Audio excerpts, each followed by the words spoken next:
While social housing seems like a fairly simple concept, it actually covers off a wide variety of projects. At the cheaper end are things like partnerships with community housing providers.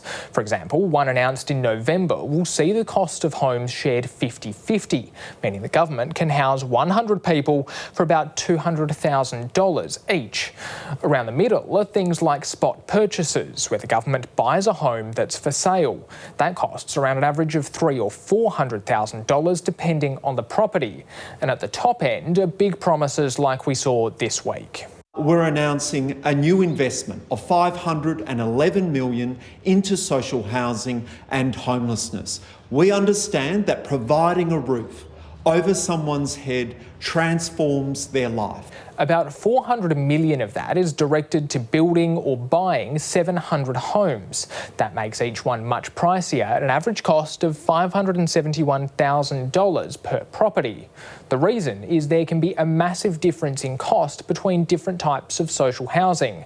Out in the suburbs, the government might be able to pay around $300,000 to buy a smaller one-bedroom home and bring it into the social housing pool. But head out into remote communities and it could cost more than $1 million to house a big family in a 4-bedroom home. The government's in a difficult situation because getting through the public housing wait list, which now stretches into the tens of thousands, means housing a wide variety of people and their families. Some will find one of those smaller, cheaper properties a perfect fit, but others have much more complicated and expensive housing needs. And it all comes at a time when the private sector is already overheated with long delays to find builders and materials.